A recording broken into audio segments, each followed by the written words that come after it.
Sentence formation आती है जेकर तुहाडी ग्रामर सही है, जेकर तुहानूं आइडिया जनरेशन दे विच, एक्सप्लेनेशन दे विच, प्रेजेंटेशन दे विच नो प्रॉब्लम, दैन गाइज आह वाली वकैब जरूर यूज़ करिया जे। इहदे नाल तुहाडे बैंड 6.5 तक किते भी नहीं गए। 6.5 उन्हां दे लई किते नहीं गए जिन्हां नूं सेंटेंस फॉर्मेशन दे विच प्रॉब्लम है, 6.5 किते भी नहीं गए। ते ऑफ कोर्स उन्हां दे जेकर 6.5 आ सकते हैं जिन्होंने प्रॉब्लम सेंटेंसिस दे विच है, जिन्होंने प्रॉब्लम आइडिया जनरेशन दे विच है, दैन तुसी सोचो तुसी फिर किन्ने लै सकते हो। फिर तुसी हुण तुसी सोचो कि तुसी 6.5 तो अबव जाओगे इन्हों यूज़ करके या फिर नीचे आओगे। ठीक है, ये हम डिपेंड करता थोड़ी थिंकिंग ते। मैं स्टार्ट करन लगी हाँ अज दी वीडियो। वै डेलव, डेलव दा मीनिंग की हुंदा वै टू सर्च इनसाइड समथिंग। तुसी की कह सकते हो, देखो मैं इनू कलर कर दिन्नी हाँ। इहदा मतलब की हुंदा वै कोई चीज़ एग्जामिन करना, कोई चीज़ किसी चीज़ की रिसर्च करना। To inside something, to search inside something मतलब कि कोई चीज़ अंदर तक गहराई डीपली। ठीक है, टास्क 2 दे विच तुसीं इनटू द इशू, ये ऐसे है जेड़ा डेलव्स गहराई तक जाएगा, इशू दे एग्जामिन करेगा आर्ग्यूमेंट्स फ्रॉम बोथ प्रोस्पैक्टिव्स, दोनों प्रोस्पैक्टिव्स तो। फॉर एग्जाम्पल कि तुसीं ये वाली जी इंट्रो है तुसीं कित्थे यूज़ कर सकते हो, discuss both views and give your opinion guys, smart work. Prospective and reach ते पहुँचेगा कित्थे, logical conclusion at the end. ठीक है, वर्ड वधिया लगे हो कमेंट बॉक्स के जरूर दस दिया जे, शेयर करना बिल्कुल भी ना भूलना, अपने फ्रेंड्स का भी भला कर देना।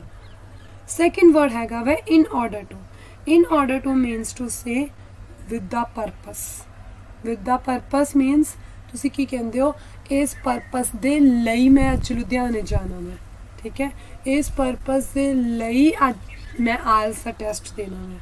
ठीक है, केड़ा परपस, ऑफ कोर्स कैनेडा का परपस।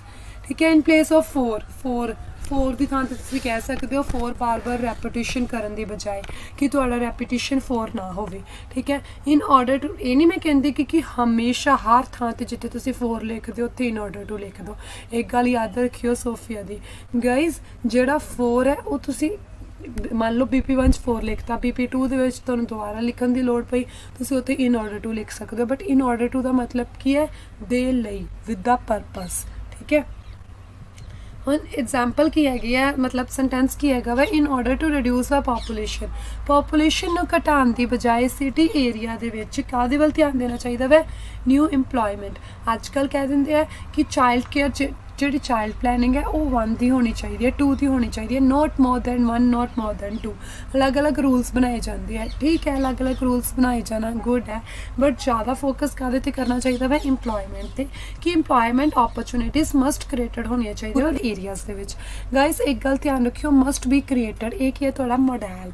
ठीक है, जरूर होनी चाहिए, मस्ट जरूर, शुड तो भी उपर, तुहानूं स्मोकिंग नहीं लैनी चाहिए। ठीक है, उन्हें कहना मैनूं इन्हें सलाह दी है, ठीक है, नहीं लैनी चाहिए मतलब नहीं लैनी चाहिए, मैं कल नूं ले लांगा, 2 दिनों नूं ले लांगा। ठीक है, बट जदों आपां नाल मस्ट लगा दिंदे ना, मस्ट दा काम हुंदा वै तुहानूं ये काम जरूर करना चाहिए, जरूर मतलब तुहानूं पक्का ही है किसी भी हालत दे विच तुहानूं स्मोकिंग नहीं करना चाहिए, ਜਾਂ फिर नहीं करना चाहिए ਜਾਂ फिर करना चाहिए। मस्ट जरूर नहीं करना चाहिए, must not be created, must be created. ठीक है, थोड़ा मॉडल लगा हुआ।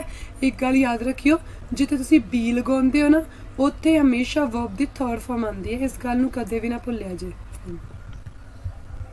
एक वर्ड तुसी लिखते हो अपनी राइटिंग दे विच, थीसिस दे विच, I agree with this view, I disagree with this view. तुसी एग्री क्लेम की थां ते की लिख सकते हो, कंकर।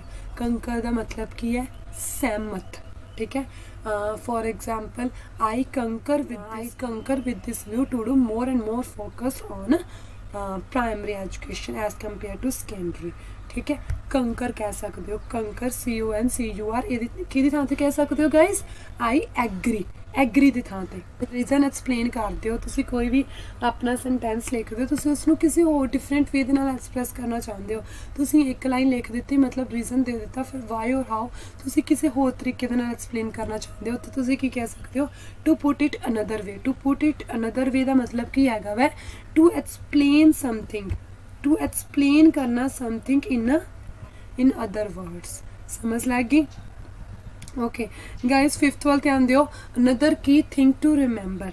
Another key thing to remember का मतलब की हैगा वै फर्दर मोर, वट्स मोर, besides। गाइस कई थावां ते तुसी फर्दर मोर यूज़ करदे हो, तुसी वट्स मोर भी कह सकदे हो। तुसी another key thing to remember मतलब कि याद रखन वाली दूसरी गल, ठीक है, दूसरा रीज़न। बिसाइड्स इस तो इलावा, ठीक है। बी साइड्स, बिसाइड के नाल एस लगनी है, जेकर तुसी एस नहीं पाओगे तो इसका मतलब हो जाएगा इस दे पिछे या इस दे नाल, ठीक है। बिसाइड्स इत्थे दा मतलब की है इस तो इलावा, in addition, also, moreover. ये सारे केड़े कनैक्टर्स हैं? लिंकिंग कनैक्टर्स। लिंकिंग कनैक्टर्स दे विच तुहानू एक नवा फ्रेज मिल गया, another key thing to remember, ठीक है। यूज़ जरूर करके आया जे, जेकर थोड़ी सेंटेंस फॉर्मेशन सही है, जेकर थोड़ी ग्रामर सही है, then more than 6.5, otherwise formation little bit ठीक है, ओके ओके है। दैन 6.5 तक कितने नहीं गए, दोबारा पेपर देने की नौबत नहीं आऊगी। नॉट टू मैंशन कह सकते हो, ठीक है। ओके 6th वेखो guys, having said that.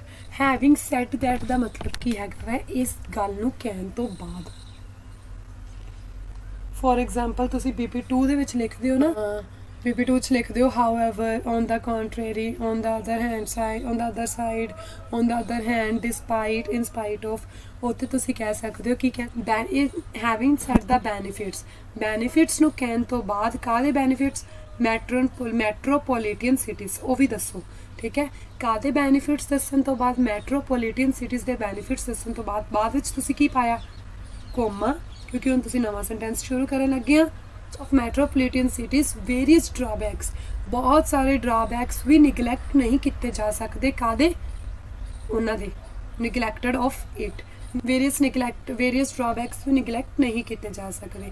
B लग्या वर्ब दी थर्ड फॉर्म निगलैक्टेड ने। ध्यान रखियो ये गल तुसी उदों कह सकते हो हैविंग सैड दैट जो तुसी ऑपोजिट जा रहे हो। For example discuss both views हो गया, तुसी ऊपर एडवांटेज दस के आए हो, PP2 च डिसएडवांटेज दसन लगे हो, वो तो तुसी कह सकते हो having sad the advantages of this topic. जोड़ा भी टॉपिक है वो नाल मैंशन करके कॉमा, दैन वो जो तुसी दसन लगे हो एडवांटेजेस डिसएडवांटेजेस, ठीक है। It's depend upon your writing as well as thinking. First इज नाल कोमा नहीं पाना, ठीक है। इस गल का ध्यान रखिया जे मैं जान के कोमा पाया सी तां कि मैं तुहानूं उदों दस सकां ते मैनूं भी देख के याद आ जाए, ठीक है। जदों तुसीं फर्स्ट इज पाता उदों कोमा नहीं आना, कोमे की थां ते तुहाडी हैल्पिंग वर्ब लग गई इज, ठीक है। कोमा पाउणा चाहुंदे हो फिर तुसीं की लिख सकदे हो? Firstly comma. ओके गाइज, जेकर वीडियो वधिया लगे दैन सबसक्राइब करना मेरे चैनल नूं एंड शेयर करन दे विच गाइज नो कंजूसी, नॉट बिकम माइजर। कंजूसी का मतलब क्या होता है?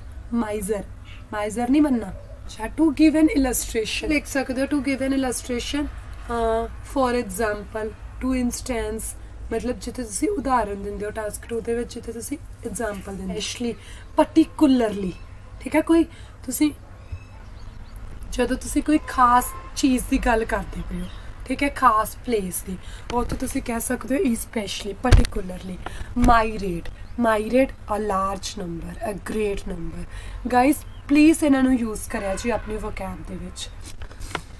मल्टीट्यूड्स, मैंने थोड़ा कोल्ड होया है शायद, ता मैं स्टॉप हो के बोल रही हूँ। Multitudes, innumerable, countless, a lot. What is guys? Salient. Salient मतलब कि ਇਹੋ ਜਿਹੀ चीज़ ਜਿਹੜੀ नोटिस करने वाली भी है तो ਜਿਹੜੀ इंपॉर्टेंट भी है, मतलब कि most noticeable and important point is, ठीक है।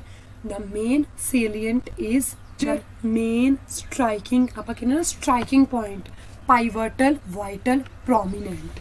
गाइस ये वाले सारी वकैब तुहाडे लई काहदे लई है? इन्हें आ क्लिप्स जरा मैं नोटपैड ते बनाया तुहाडे लई वीडियो, नोटपैड ते उत्ते सारी वकैब तुहाडे लई मैं तैयार कीती है। प्लीज़ इन्हां नूं स्क्रीनशॉट लवो ਸਕਰੀਨਸ਼ਾਟ ਲੈ ਕੇ ਆਪਣੇ ਫਰੰਟ ਤੇ ਰੱਖੋ, ਠੀਕ ਹੈ। ਆਪਣੇ ਫਰੰਟ, ਆਪਣੇ ਟੇਬਲ ਤੇ, ਆਪਣੇ ਬੁੱਕ ਟੇਬਲ ਤੇ, ਆਪਣੇ ਸਟੱਡੀ ਟੇਬਲ ਤੇ ਰੱਖ ਕੇ ਇਹਨਾਂ ਨੂੰ ਰਾਈਟਿੰਗ ਦੇ ਵਿੱਚ ਜ਼ਰੂਰ ਯੂਜ਼ ਕਰੋ। ਜ਼ਰੂਰੀ ਨਹੀਂ ਹੈ ਤੁਸੀਂ ਰਾਈਟਿੰਗ ਦੇ ਵਿੱਚ ਯੂਜ਼ ਕਰਨਾ ਹੋਵੇ, ਇਹਨਾਂ ਵਿੱਚੋਂ ਕਈ ਵਰਡਸ ਇੱਦਾਂ ਦੇ ਹੈ ਜਿਹੜੇ ਤੁਸੀਂ ਯੂਜ਼ ਕਰ ਸਕਦੇ ਹੋ ਸਪੀਕਿੰਗ ਦੇ ਵਿੱਚ। ਫੋਰ ਐਗਜ਼ਾਮਪਲ ਮੈਂ ਇੱਕ ਵਰਡ ਦੱਸਿਆ ਸੀ ਪਰਟੀਕੂਲਰਲੀ, ਨਾਟ ਹੀ ਸਿੰਪਲੀ ਤੁਸੀਂ ਕਹਿ ਸਕਦੇ ਹੋ।